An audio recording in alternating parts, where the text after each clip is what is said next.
Today's webinar session is dedicated to three golden tips in digital learning.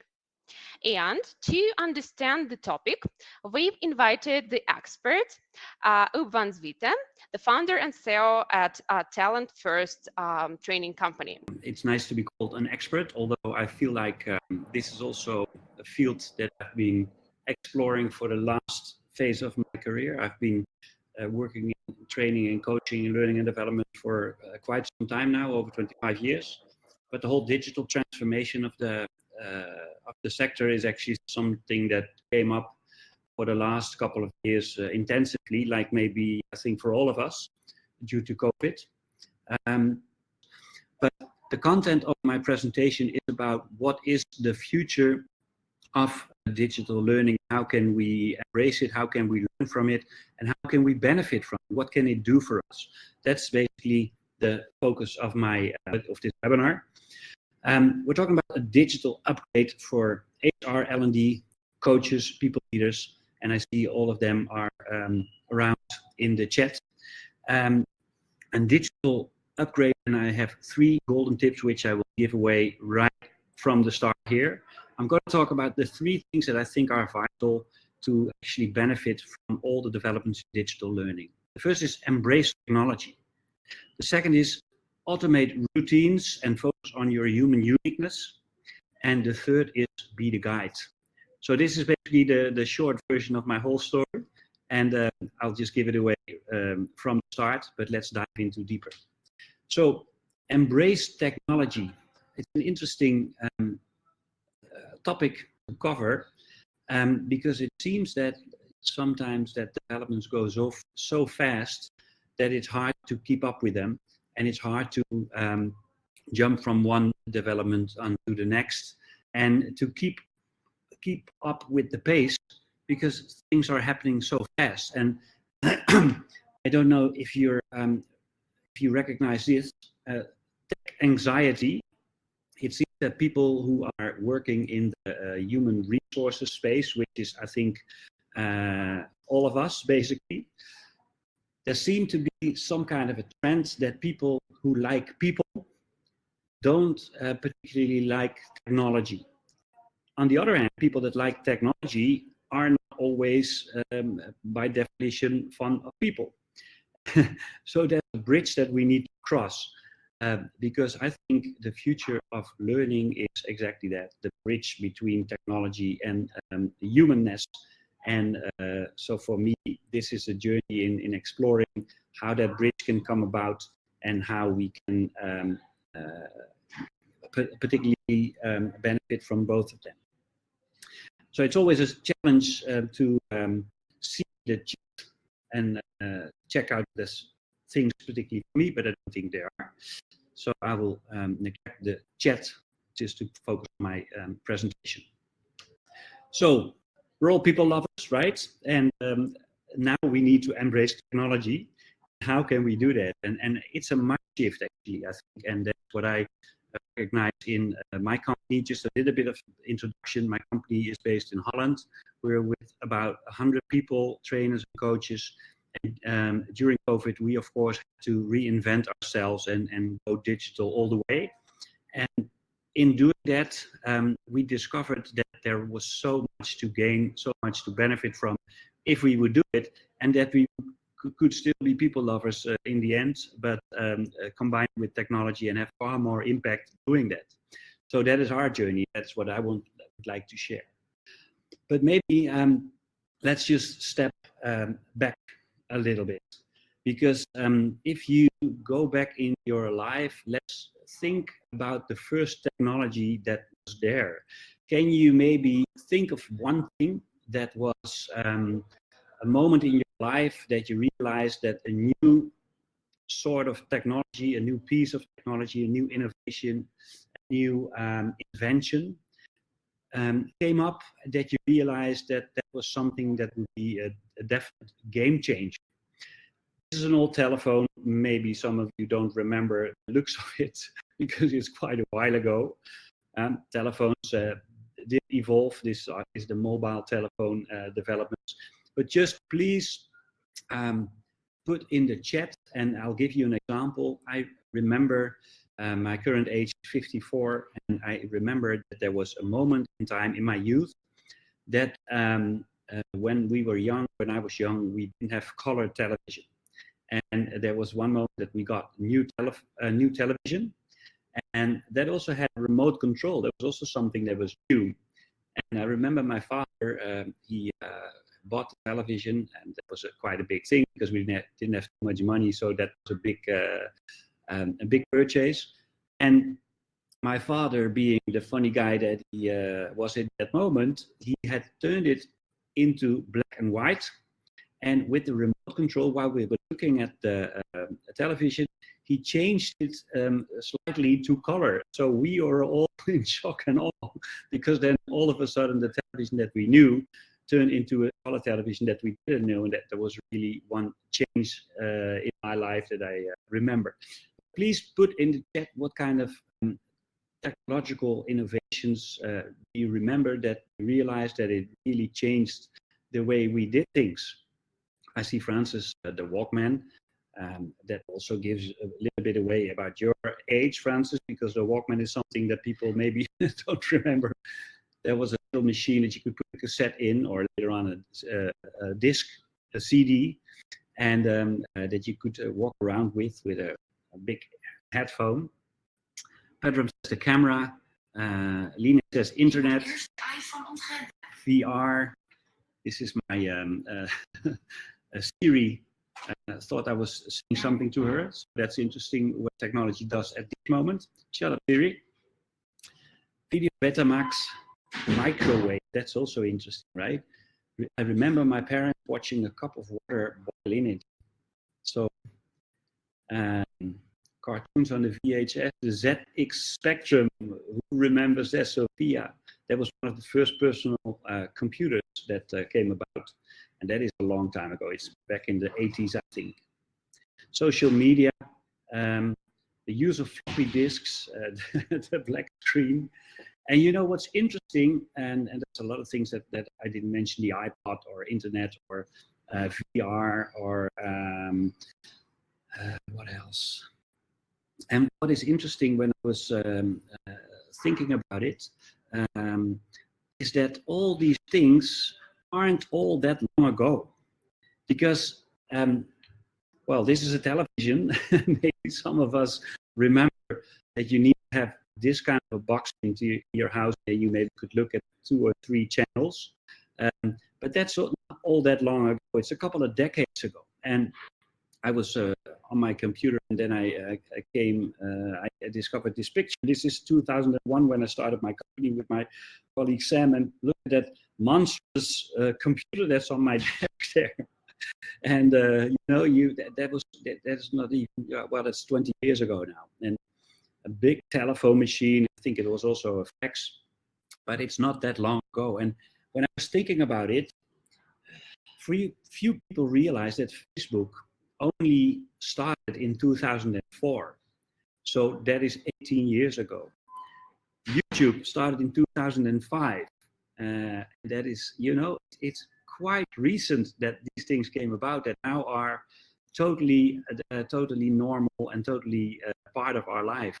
And YouTube apparently seems to be the biggest learning and development platform around, because there's so many tutorials, and especially the youth, they use YouTube all the time. Whenever they don't know a thing that they want to discover, they just go to YouTube, and you can find tutorials about basically everything. So YouTube is a big game changer, and it's only 17 years old. Zoom, like the digital conversation that we are having now, we're in Demio here, but Zoom is only 11 years old, and everybody knows that Zoom, you know, it was a sleeping giant for years, and then all of a sudden in the COVID period, it exploded, of course. So it's interesting, and I was wondering what, maybe else, if you're still around, what so it's interesting, right? And it's also recently. Well, so And once you realize that YouTube, for example, is only 15 years old, or was it 70 years old, 15 years, I don't know, what did I say? So what would the world look like in 15 years from now? And there's so many exciting things coming our way. This is Google Glass and Apple Glass. Google has it also, where people predict that the whole smartphone interface that we now have is going to be replaced by glasses in which you can have augmented reality and all kinds of information that you can just tap on. And well, you know, we don't know what it's going to look like, but it's going to be exciting, I think. And of course, this is something that you recognize, virtual reality glasses. This is something in learning and development that's going to take a huge leap. I think there's so many possibilities, and also it's maybe the first step to the metaverse that Facebook is building on, and all kinds of different other organizations. This is really something that is coming our way. The metaverse, of course, is the extra dimension in which you can move and in which you can do your things. You can meet people. Maybe you know this tool. This is Mio. I think it's a Dutch-based tool, but it's something in which you can walk around, move around, and like this, you can have the chat and you can walk around and meet each other, and it's so fancy. And these kinds of developments are really, really new, because this company didn't exist 2 years ago, I'm sure. And so the question is, what would 2025 look like, or 2035 maybe? But the actual real important question is, what do you think of that? Is that something that's exciting, or is it something that's scary? So how are you looking at everything that's coming our way? Do you think that's a chance, or do you think it's a threat? What would it be, and what is your mindset towards that? And that's one of the insights, I think, that I would like to share, because it is really about embracing technology and looking for possibilities and looking for ways to really benefit from them. But it's also a challenge, and I see in the chat, and maybe you can give your reaction in the chat. Is it going to be exciting, or is this going to be scary for you? I see Larissa says 50-50. Pedram says it depends on your age, which I don't agree, because I think my Siri is still trying to get into the conversation. But I don't agree that it depends on age, because I think it depends on mindset. Because I see a lot of people in my environment that are older and that are totally tech savvy, totally tech interested, and they can really embrace the possibilities. And I also see people that are younger, from younger generations, who aren't that interested or aren't that innovative. But of course, what is the fact is that the younger generation is far more, the digital natives. They are, they live in a world where there's never been no Facebook or never been no YouTube, and where, hey Siri, welcome to the webinar, says Larissa. So that is a different mindset, because you're just differently wired, and that is of course a different, but it doesn't mean that this is only something for the younger generations, not at all. I recognize, being in my 50s, that sometimes it is hard to keep up, and sometimes it is something that you tend to skip developments. You know, I was very active on social media in the beginning of Twitter. I was there all the time. I even have my handle @Huub, so that's interesting, because I was one of the first. And then for years I've been on Twitter like every second almost, and that was nice for a while. It gave me something, and then I got fed up and I stopped with it. And then of course people changed to Facebook, to Instagram, and I decided for Instagram, for example, to skip that train, didn't jump on. And so that's something maybe that you would do. But it doesn't mean you have to, because I see a lot of people that are just totally ahead of the game, even in their 50s or 60s. So don't let yourself be discouraged by being a little bit older than the rest. So this is the first golden key, I think.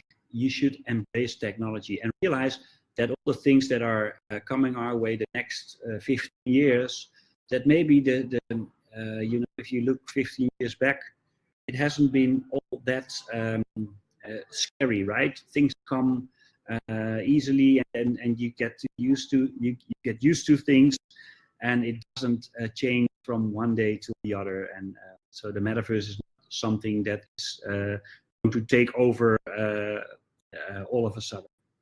So that's my first one. And then the second one.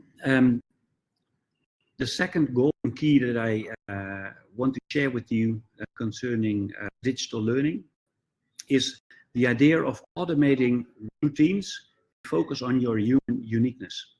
And I was thinking about it, and I think the digital transformation in learning is actually quite the same as digital transformation in everything.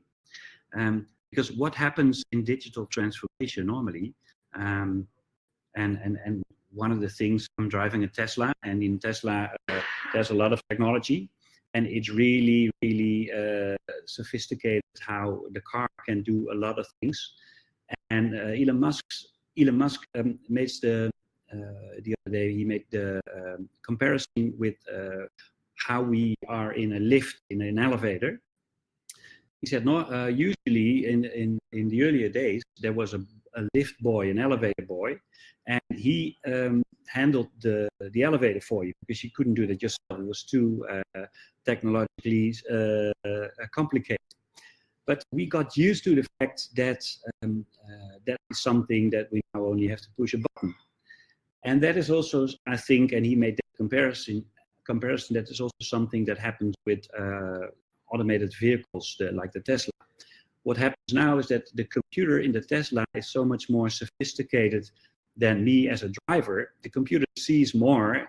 It sees things all the time. It never loses attention. It has all the cameras around the car, and it's just far more capable of keeping an eye on everything that is relevant. So sometimes when I drive my car and I have it on fully automated driving, and the only thing that you have to do is to keep your eyes on the steering wheel and make sure the computer senses that you're not asleep. But it keeps you in lane, it keeps your distance, it keeps your speed, and it's really quite sophisticated. If something happens, if all of a sudden someone crosses the street, it can also do an emergency brake. So before you see it yourself, the car already steps on the brake because someone is there and danger is coming your way. So what happens, and that is, I think, the underlying principle of all technology, all digital transformations, is that routines are automated. Things that you can do as a human, but things that are possible to automate, they get automated. And that is something that is also happening in digital learning. And I think that is a good thing. Because, of course, we do a lot of routine things in our work as a trainer or as a coach or as a learning and development specialist. We do a lot of things all the time the same. So these are the things that we can easily automate, that we should automate at first. That's the thing that we should prioritize in automating. Because it opens up the space for us to focus on things that aren't possible to automate. For example, having a decent conversation or having an empathetic contact with your colleague or your coachee or your coworker. That is something that is not possible to automate, and it's not possible to digitalize. We can facilitate the moments that we have contact with the help of technology, but the actual contact and the actual empathetic ability is not something a computer can do. So we need to step up and we need to automate all the things that we do in routine, to open up the space to focus more on the things that we only can do as a human. Camilla asks, can you give for instance of what could be automated in the training work? Well, I want to give you a lot of examples in the next part of my presentation, but maybe we can already reflect a little bit on it, and maybe I can ask the question of Camilla to everybody. What would be a nice example of something that could be automated in the work of a trainer? Just what would be your guess? Give me your response in the chat, please.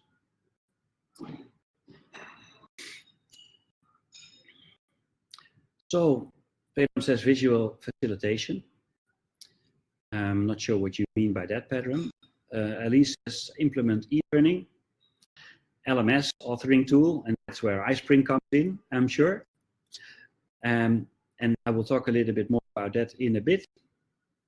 Assign a training using an LMS. So it's funny, you know, an LMS, for the people that don't know it, is the abbreviation of Learning Management System. And we work with a lot of coaches and trainers in our company. And I see a lot of people having an LMS in a version of the last century. And what is an LMS in the first 0.1 version is basically just a notebook in which people have the addresses of the attendees of the training, in which they maybe send, they maybe keep track of the development of people that they work with. So they have their own page for every attendee of the training. I see people really work with a pencil and a piece of paper, and that's really basically their LMS. And these are things that you can easily automate.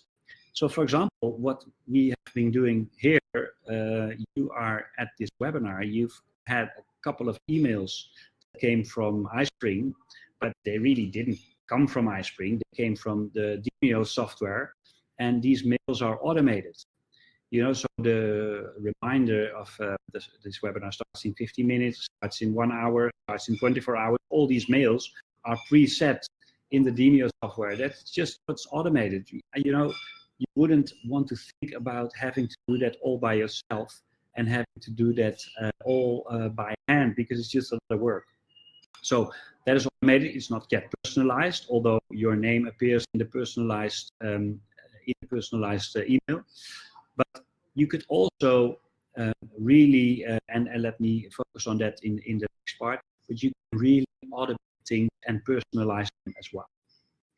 Okay, so focus on human uniqueness. I always talk about the human interface. I think human interface is crucial in the success of digital learning. And what do I mean by that? The human interface. I think that so many possibilities are available in e-learning, in learning management, in all kinds of, and I'll give you a lot of examples later on.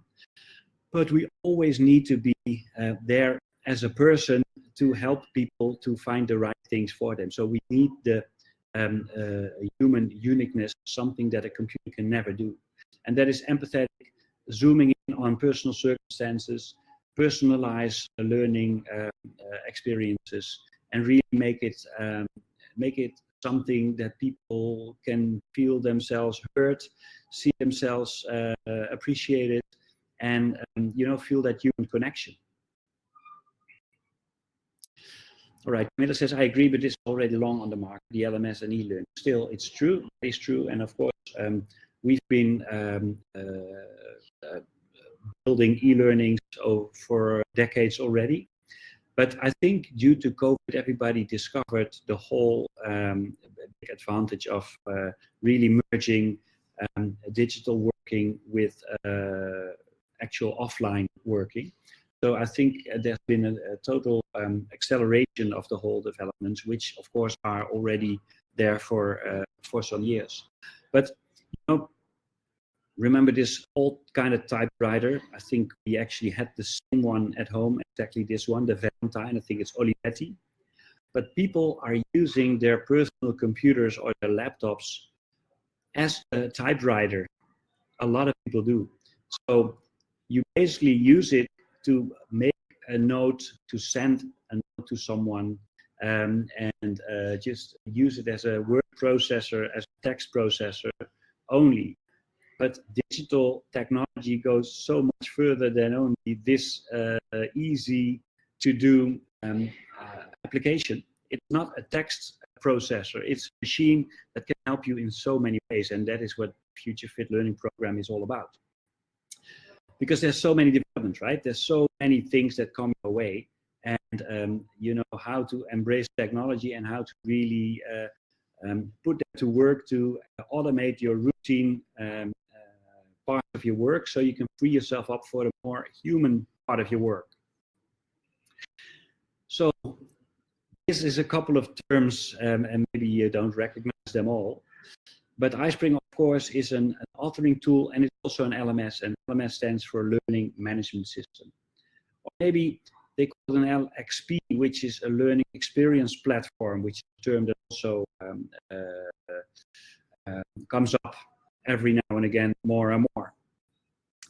But what about assessments? What about personality profiles? Digital tools that you can put into your learning and development mix to just give people a tool to help them to understand themselves better.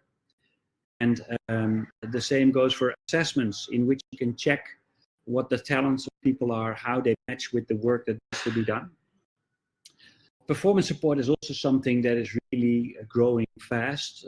I talked about YouTube earlier, and the tutorials on YouTube, that is actually the most common way of having performance support. Performance support is actually the way that you get a video on the place that you do your work, and that video shows you how to do it. So one example is a guy works at a machine. He wants to know how the machine works. He has a little iPad on the machine. He can click on the tutorial on the machine. Machine tells the video tells exactly what to do, how to handle that machine. That's performance support, and it's on the spot. It's in the work environment, and I'm sure you're familiar with the 70-20-10 equation, in which is said that 70% of the learning is done at the workplace. Performance support helps in that space. Also, peer learning helps that people can learn from each other, that people help each other to learn, and technology can help with that. So let me answer the question of Camilla that she, was it Camilla? Yes, can you give, for instance, what could be automated in the trainer work? Let's see if we can come up with more things that we can automate that technology can help us with. In order for us, because, you know, that's also, I think, a very important aspect of any digital transformation. It only works if it really benefits us. So digital transformation doesn't happen by itself. It only happens if it's a good business case, if there's something that we can benefit from it. So monitoring is one thing I think we can largely automate. What do I mean by monitoring? For example, if you coach someone, you can have a conversation with that person, and after a while you have another conversation. But in between, what happened in between, what did the person do with what you discussed in the first session? That is something that you want to monitor. So an LMS can help you with that, that it's a place where you can make your notes, and where a person that is your coachee also has access to, and maybe they can show you what they've been doing. So it's also a way to keep them accountable. So monitoring of the progress is one of the things that we can fully automate.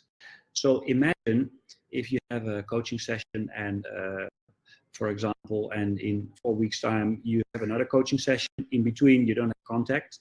But the LMS sends out mails in which this person with a personalized email is asked to monitor, to registrate, to come up with what he has been doing in that last week. And that is something that the LMS automatically asks by an automated email. So imagine what the impact of the whole coaching session would be if you would add that to your whole program.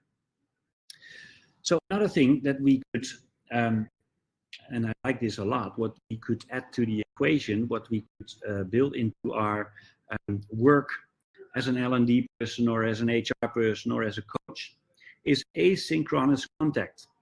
So what we do now is we are all in different locations, right? So we are having contact while we're not all at the same spot, which is great. This is a great tool, and we can now talk to people in Kuala Lumpur, in Iran, in Bahrain, and everywhere where we are, in Gabon, whatever, where we all are. That is great. But what can also be very interesting and come in very handy if we don't have to have this contact at the same time. So this contact, so this webinar is being recorded, so people who can't attend live, they can they can see the recording at a, for them appropriate time. That is asynchronous contact. So independent of location, that's one thing, but independent of time is asynchronous. And that is actually what we do when we send someone a chat, or when we send someone a mail, or if we send someone an app. And it's interesting to build this into your learning journeys because this is something that you can automate, and it's also something that you can scale. So for example, if I would give a seminar with 100 people, I can give them an assignment with asynchronous contact. I can send them a personalized email or a chat or an SMS or whatever. Send it at my time. I'll send them all at the same time. And they can answer, they can read it, they can do the assignment at their appropriate timing for themselves. This is a huge benefit of digital transformation in e-learning. And there's all kinds of tools, of course, that are available for it. But it's an interesting concept to realize that this is something that can really help you. Because also, it gives you the opportunity to scale, because you can send that same email, that same assignment to a whole bunch of people, which helps you to only need to spend a little bit of time on a lot of people at the same time. So if you do it in a coaching session or in a one-to-one contact, we would have a one-on-one conversation, 10 minutes, and I'll give you an assignment. And now I can do this with an email, and I only spend that 10 minutes once, and for 100 people, for example, it would be something that they could benefit from. So that's another thing. And of course, then we are talking about e-learning assignments, and e-learning, building e-learning is something that iSpring, of course, facilitates with their ordering tool and their LMS. For me, it has been quite a discoverous journey that started already, I think, in 2013, when I started to build e-learnings. And it was so fascinating. I had a program back in 2013 that I built in order to do some marketing for a big theater event we threw at that time. And e-learning was actually, it actually was designed to draw people to my theater. I thought, okay, I'll make them a free of charge e-learning, and 30 days, every day they get an assignment, and I give this away for free. And then I have a lot of people that are at the end of my 30 days very enthusiastic to come to my theater, and that was the way I thought of it as a marketing tool. So I started to build it, start to market it, and start to give it away. And it was actually quite, you know, very basic in the, not in the way that iSpring facilitates it at this moment, with videos and quizzes and challenges and polls and that kind of stuff. I actually only had my basic texts, and I shot some videos, I think, that I put in. But what I found so fascinating is that I told everybody this is an e-learning, and I actually introduced a virtual person that was the host of that e-learning, and that was because of a book I wrote back in that day, and there was the book had one key figure. His name was Marijn. So I introduced Marijn as their host for this e-learning program, because the e-learning program was based on the book. And what I did was I said, okay, Marijn, this is the key person, this is the host. He's not an actual person. He doesn't exist. Know that he just is not an actual, he is not there. But I gave people assignments in that e-learning to answer all of the questions that I gave them and send it to Marijn, which I knew was a non-existing person, was a virtual person. But I asked them to write about their life and to do all kinds of self-insight assignments. And I constantly asked them to write down in an email to Marijn. And I even said, listen, this email, because Marijn doesn't exist, your email is not read by anyone. You don't get a reply. So, just to be sure that we are on the same page, but still send it. And people send emails to this virtual Marijn by the hundreds. I had one point, we had 3,500 people doing that e-learning program. And people were sending their emails to that virtual person by the hundreds. And there I realized this is such a strong, such a powerful concept. People just give them assignments and people do the work themselves. Let them write down things, let them do their assignments, let them do their self-inquiry and facilitate it even with a virtual person. Of course, it would even be better if it would be a real person that would actually read the emails, maybe a coaching session, but this was a free program, so we couldn't scale that. But I really discovered that it was such a powerful thing to build on the capacity of people to really take their own responsibility for their learning journey. So that worked marvelously, magically. And Camilla said, was it pre-recorded or AI? It was just an emailing program. So people got an email every day for 30 days. We still sell that program. It's called the Dream Job Journey. And so just 30 assignments in a row, 30 days. Every second day we had a rest day. So it was 28 assignments. It was really awesome, and got a lot of people, to make steps. But it was interesting, and there I realized that e-learning is such an important and such a powerful concept. And that is something that sometimes in my company, where there's about 80 trainers and a lot of coaches, so 80 people, trainers and coaches. But sometimes, if you have the chance, if you have the choice, and you could choose either for only coaching, like for example 5 coaching sessions, or you could combine it with e-learning assignments, then I would always urge you to go for the latter. And that's something that my coaches not always like so much, because it's something that their business model doesn't support, because the hours that they do the coaching is where they are paid. But this is something that we are now discovering. If you can combine it with technology, with e-learning, with assessment tools, with all kinds of digital stuff, then your impact can be far bigger. And also, and that is, I think, the big takeaway for my coaching colleagues, your offering can be a lot cheaper while your hourly rate stays the same, because it's just less time for you to take, but you can get the same impact. So what we can do is help far more people, even people that don't have the bigger budgets for personal coaching sessions. We can lower our prices, help a lot of more people in different functions, in different organizations, even people that are not having their personal development budgets from their companies. So that's really the biggest takeaway, I think, from this whole development. So what else? Peer learning is absolutely also something that we are experiencing, and that's something we can automate, because building a community in which all of your students, for example, the question that Camilla asked earlier, what is something in a training set that you can automate?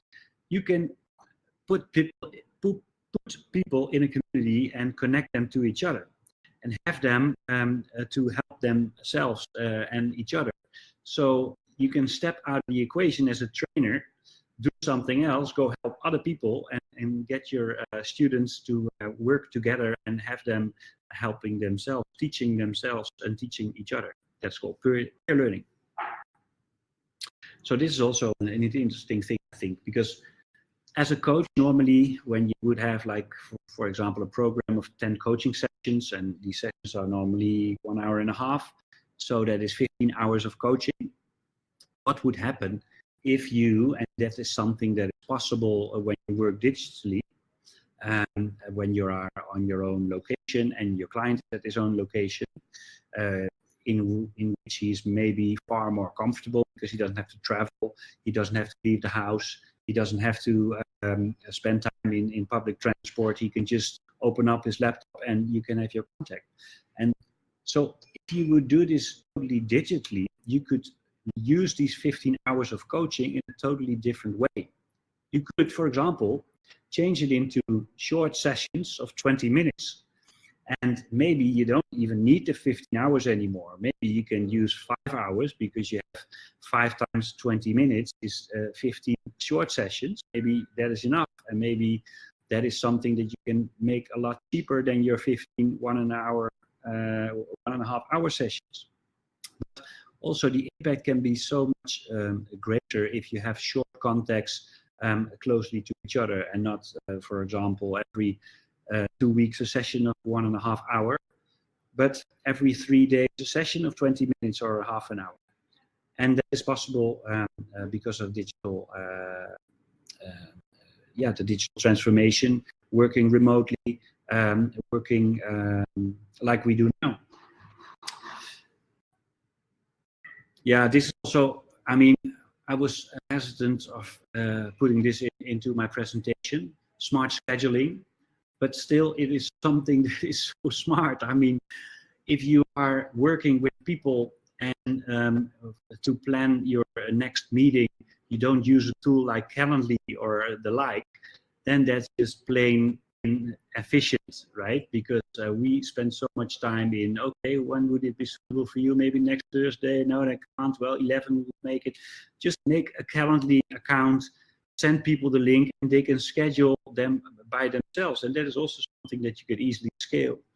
If you have, for example, your 100 people in your seminar, and you want to have a call with all of them, just send all of them one link in where they can send, in where they can see in their schedule and plan for themselves. It's so easy, you know. But this is really something that very few people are using at the moment, and it's something you can easily adapt. You could start with it today. Just make your Calendly account and start with it. So mass customization, of course, in e-learnings and the iSpring tool is a perfect one for that. You can customize, but do it for the masses. So you can work with the same assignment, but you can change the name. Maybe you can change the learning objective. Maybe you can change the elements that you have been discussing with your coachee or with your colleague. That is something that you can do. So you can automate a lot of your routine, but you can do it for the masses. And if you do it smart, you can save yourself a lot of time. So that was the second golden key. Automate routines and make space for yourself, for your human interface part, because that is something that you can never automate. So and the third one is be the guide. And what do I mean by that? I talked about the human interface. I think the human interface is the role we need to take as an L&D person, as an HR person, and maybe as a people leader. But what do you need to be a proper guide? What do you want from a proper guide? I think two things. One has to know the way. So what a person that wants to be a guide needs to know is, how do things work? Where can I find things? How can I benefit from all kinds of digital applications? How does, what is my LMS? What is all connected to it? Where do I find? So that's the first thing. And the second thing, I think, is heart. So the human part of it is important. A guide needs to know the way, and he needs to have a heart. He needs to be able and willing to be listening, to be empathetic, to really see the other person and to really to help them. Because if you have that, then you can really connect these two worlds. You can connect that people-loving world with the technology-savvy world. And that is, I think, the challenge and the great opportunity in the whole digital transformation of learning. So let me quickly, the last 5 minutes of my talk, zoom into the FutureFit learning program, which we have a subsidy for by the Dutch government to teach people the whole story of what I've been talking about. What we are doing in this program, we help people, 4,000 people eventually, to get a digital upgrade and to really set up for themselves a practice in which they can be that human interface between your co-workers, your colleagues, your coaches, and the whole world of technology and all its possibilities. So it consists of a 3 months period in which you get access to the FutureFit Learning Academy, and I will show you some contents of that. Other than that, we will guide you, because we will be your guide in this program, with 4-hour individual coaching time and 5-hour practical support. Besides, there will be a community in which all these 4,000 like-minded people working in all kinds of environments, corporate organizations or other organizations, will be communicating with each other, having their peer learning and sharing their best practices and insights and questions. So the program actually consists of 3 things. After the introduction, we zoom in on your mindset development. How do you look at the whole technological transformation? Do you look at it as an opportunity or as something that is a threat? After that, we will zoom in on digital savvy coaching. And I see that there's a typo in the word digital. There's an extra A.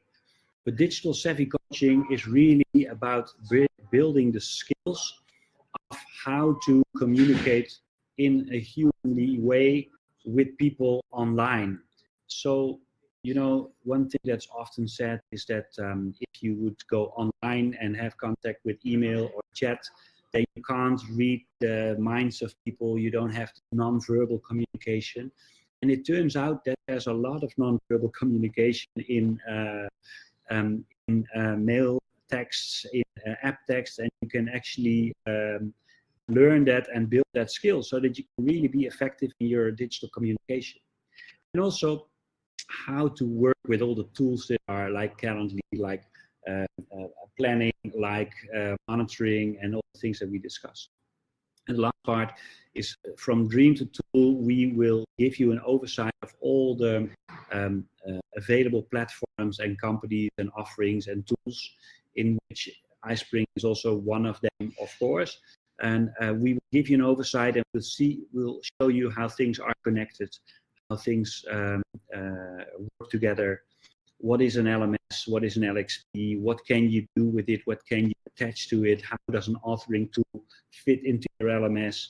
How does an external e-learning library fit into your LXP? How do you work with assessment tools? How do you work with, well, you know, that kind of questions.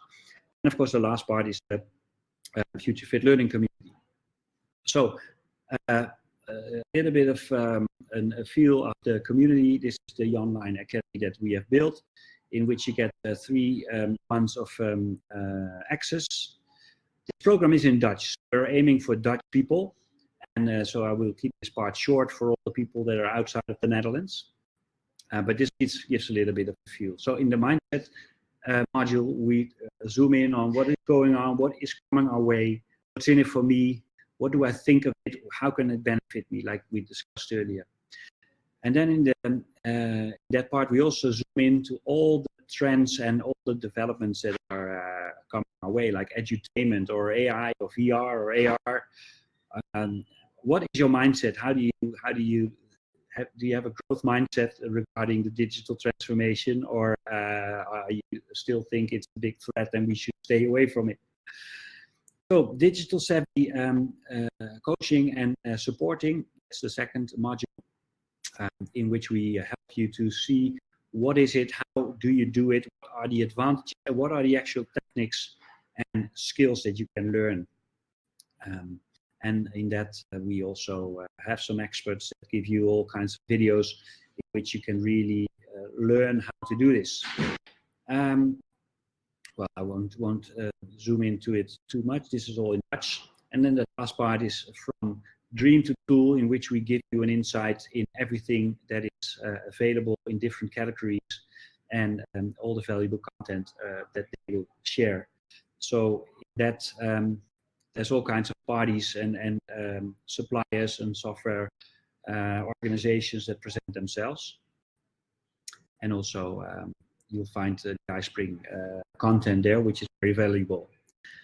The last thing is the community, in which we share cases, in which we share activation techniques. We have intervision, we zoom in on digital fitness, we have webinars, masterclass, etc. All kinds of content.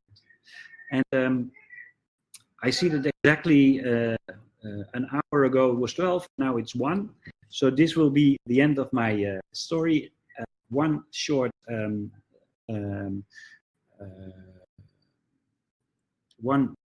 last slide. The program consists of 9-hour individual coaching. Content is tailor-made, there's another typo there. And there's cherry picking from the Learning Academy, the whole online content, and from the Learning Community. And it can be tailor-made. So for example, if you're in an organization and there's 20 people working there and they're all interested in this program, the first thing we do is we start by to see what is your current situation. So for example, Capgemini in Holland, they're now doing a program. They work with Degreed as their LMS. So we zoom in on their particular situation and we help them to build on that and to work with that situation and with that application. So we look at your situation and make it tailor-made in order for you to benefit the most from it. So these coaching sessions are not automated, they're individual and they are tailor-made. So thanks to the Dutch government, this program that would normally be 1,500 is only for 250. And in that you get the whole thing that I just mentioned. Just go to www.futurefitlearning.nl and I'll see you there. And hopefully this is something for you. And if not, if you're in Bahrain, Iran, or Kuala Lumpur, I hope you enjoyed this presentation and that I've had the chance of giving you some inspiration. This is all, and hopefully, Alice, you can take it from here and we can see if there's maybe some questions that we can zoom in. Thank you, Herb. Thank you. That was so exciting, actually, so interesting to listen to you. Personally, I'd like to take your program to learn some useful insights. I saw that here at iSpring we are so, learning oriented, but seems like we have more things to learn. So there is still a space to learn. Okay, thank you very much. Please, guys, submit your questions if you have any left. And thank you, first of all, for being so active during our session today. It was so nice. Yeah, it was great. Yeah, it was great to see the the communication with all of you. Thank you so much, guys. Before we do, while you are submitting your questions, let me please share the thing that I promised you at the beginning of our webinar. I think this would be a great addition to what Herb is ready to provide to you in terms of your development, and what we are also glad to share with you to improve your e-learning and to let you know some insights about other e-learning solutions is get the certification program from iSpring. So what I'm sharing with you right now is a promo code, the link to the website where you can learn the details about the certification program. And if you are interested in that, guys, please send the email to me directly saying that you're interested in the certification program. Mention the promo code in your email, and I will arrange the certification to you. Basically, you will be enrolled into iSpring Learn LMS, where you will be assigned several courses that will be dedicated partially to iSpring Suite authoring tool and iSpring Learn LMS. You will have assignments. Our specialists from iSpring Academy will check those assignments, give you this course, give you the chance to revise your answers if you made any mistakes or if you need to retake some courses. And at the end, you will get the certificate of being a certified iSpring user. So please, use that opportunity, send me your emails, and I will be glad to coordinate you with our academy. Thank you guys for being with us Thanks today. a lot. Thank you. Have a nice day, everybody. Yeah, Bye. have a nice rest of the week, guys.